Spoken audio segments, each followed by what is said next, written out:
E o Flamengo promete ter o maior estádio do futebol brasileiro. O vídeo de hoje do canal do Nicola traz mais detalhes do projeto para 80 mil torcedores na Arena Rubro-Negra. Bora te atualizar também sobre mudanças com técnicos pela manhã. Cuca deixou o Atlético Paranaense. E no início da tarde, Fernando Diniz foi demitido.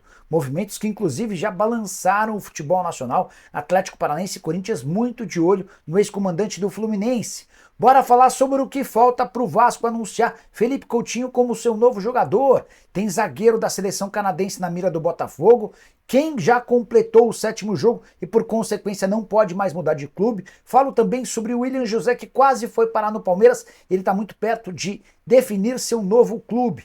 Por último, mas não menos importante, Ronaldo Fenômeno tentando contratar Endrick. Além de uma série de outros bastidores, notícias super importantes para você.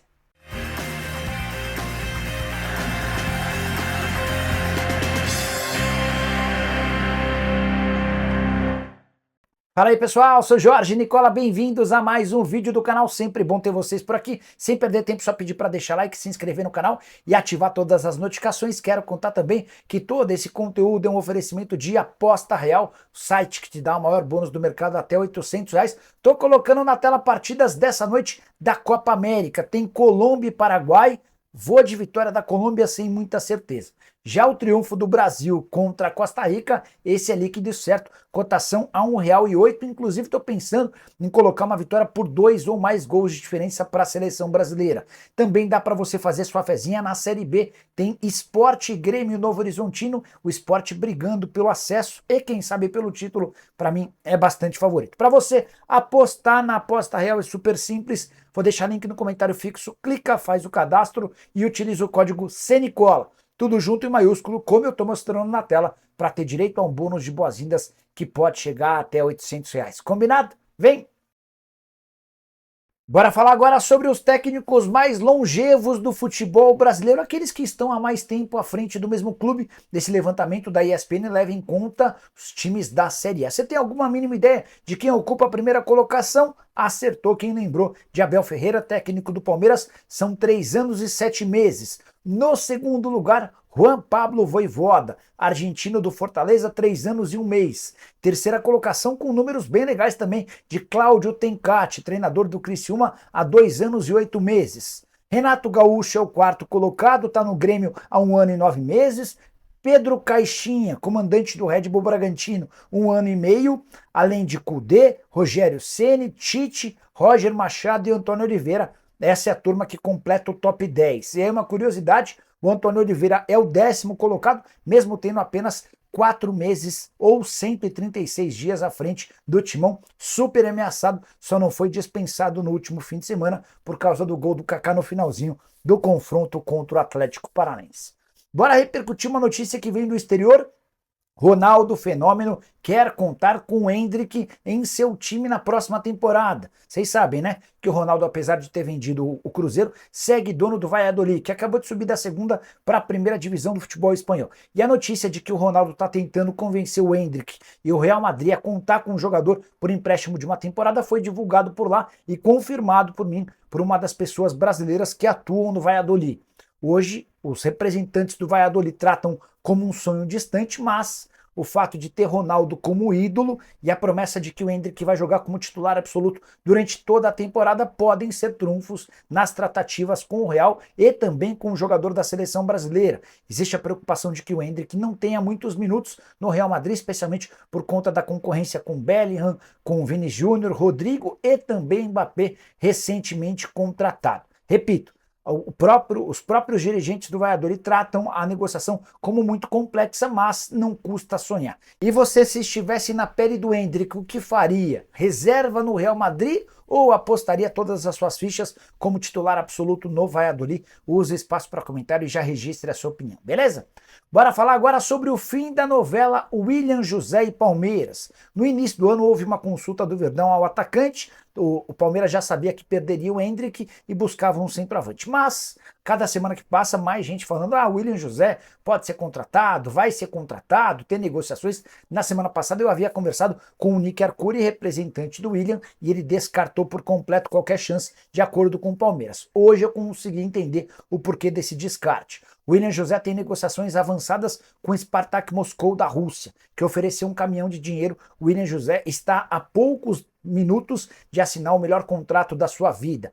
Operação que nem vai ser das mais caras, o Betis vai receber cerca de 1,5 milhão de euros, compensação financeira que condiz com a idade do William José, 32 anos de idade.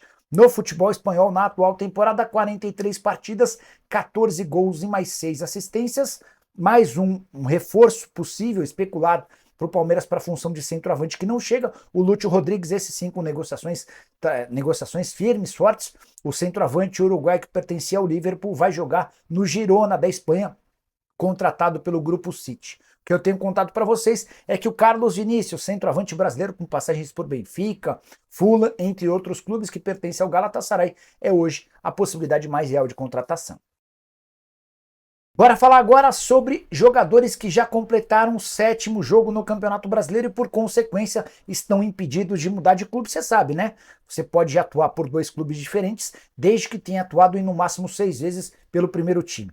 É óbvio que eu não vou citar a lista completa de jogadores com 7 ou mais jogos, e sim jogadores que estiveram na mira de outros clubes e que completaram recentemente esses 7 jogos. Quero começar com um alvo do Corinthians, Lucas Evangelista, meio-campista do Red Bull Bragantino. Ele completou o 7º jogo nesse final de semana na vitória por 2-1 do Red Bull Bragantino contra o Vitória. Obviamente não vai mais ser reforço do Corinthians, embora eu já tivesse dito para vocês que a chance era mínima. Walter, goleiro do Cuiabá, era outro pretendido pelo Timão, já completou 7 jogos 3 rodadas atrás e seguirá no Dourado. Já Pedro Raul, centroavante que pertence ao Corinthians, havia sido especulado pelo Grêmio, cogitou-se inclusive que ele fosse poupado no final de semana, mas a ausência do Yuri Alberto obrigou o Antônio Oliveira a utilizar o Pedro Raul. Se o Corinthians quiser negociá-lo, vai precisar encontrar clubes do exterior. Série B poderia ser uma alternativa, mas é difícil imaginar que algum clube da segunda divisão tenha capacidade financeira de investir R$700 mil mensais, que equivalem ao salário do atacante.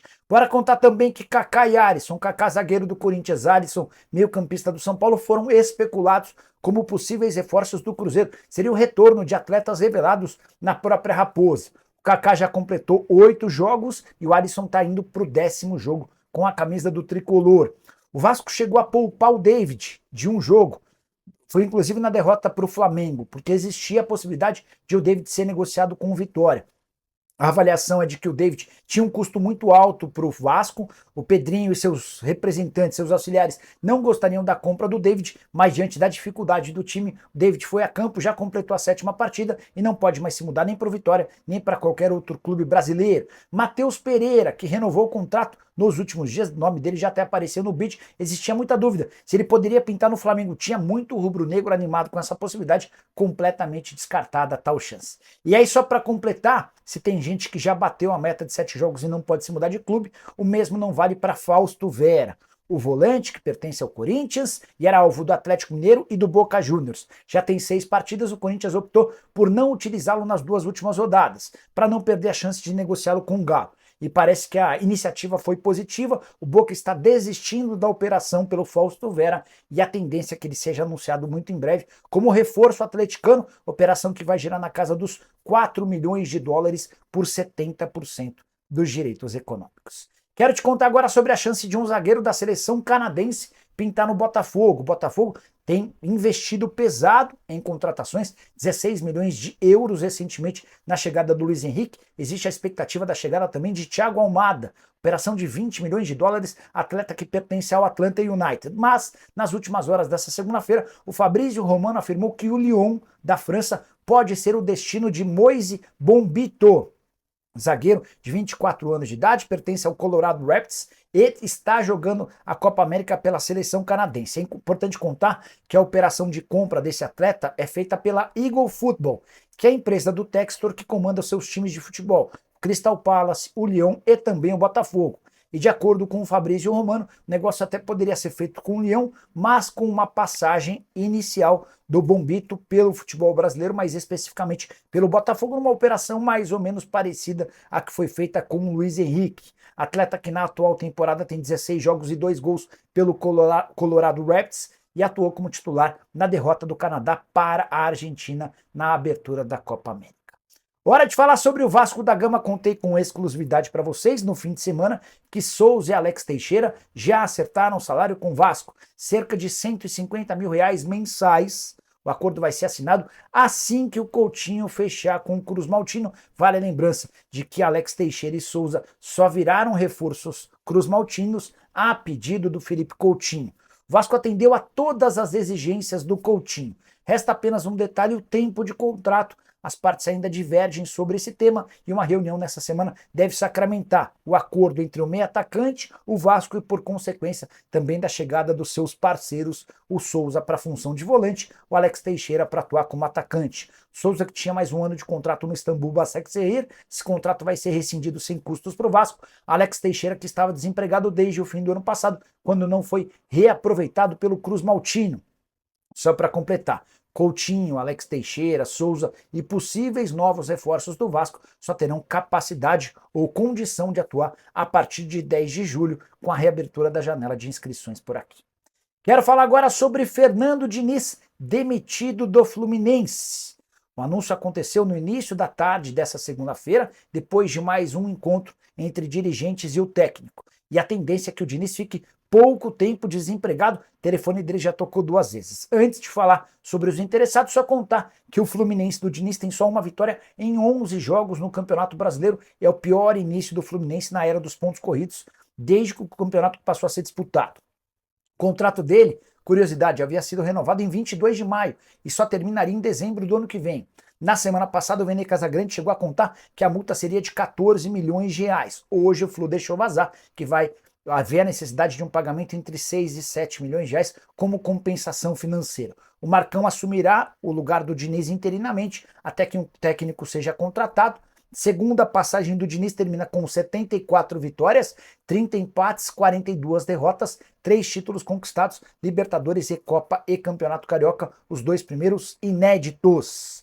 Só para completar, o telefone do Diniz tocou 2 vezes, do outro lado da linha, DDD 11, dirigentes do Corinthians, demonstrando a intenção de contratá-lo. Segunda ligação veio de Curitiba, DDD 41, pessoal do Atlético Paranaense muito interessado na chegada do Fernando Diniz, que inclusive já passou pelo Atlético Paranaense, foi técnico em 2018 e tem uma relação de muita proximidade com Mário Celso Petralha. Você gostaria do Fernando Diniz no seu time do coração? O que você pensa sobre o tema? Use o espaço para comentários e avalie, beleza? Quero contar também que Cuca está fora do Atlético Paranaense. Houve uma reunião entre o técnico e dirigentes do Furacão pela manhã e aquilo que havia sido colocado pelo Cuca no domingo, depois do empate com o Corinthians, acabou sendo determinante. Cuca colocou o cargo à disposição, o pessoal do Atlético entendeu que era hora de encerrar o vínculo.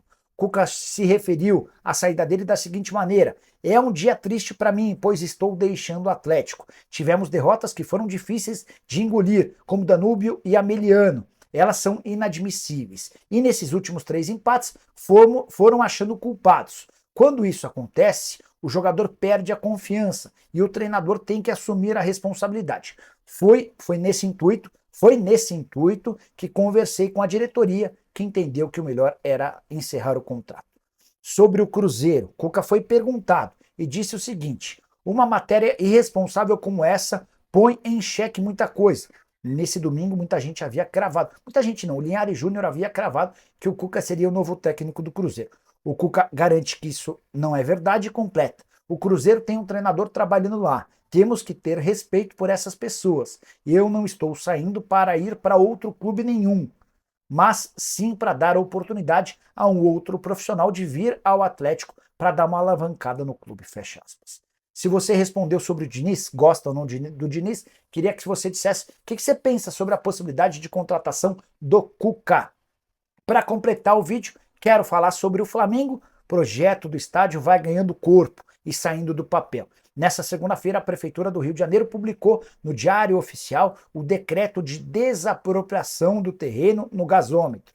Os próximos passos: esse terreno vai a leilão e deve garantir pelo menos o lance mínimo gira na casa dos 148 milhões de reais. O Flamengo vai fazer a maior oferta e deve levar esse terreno no gasômetro, que foi escolhido pelo Rodolfo Landim como o palco para a construção de um estádio para 80 mil pessoas. Você deve estar se perguntando: Nicola, mas se aparecer um outro interessado? A Prefeitura vai deixar bem claro nessa licitação que vai haver necessidade de quem quiser comprar construir um estádio. E aí é de se imaginar que apenas o Flamengo apareça como interessado. Prejuízo grande para a Caixa, que chegou a ter uma oferta em mãos de 250 milhões de reais do Flamengo, mas estava pedindo entre 400 e 600 milhões de reais. O estádio do Fla será o maior do país, superior inclusive à capacidade atual do Maracanã, de algo na casa dos 75 mil lugares.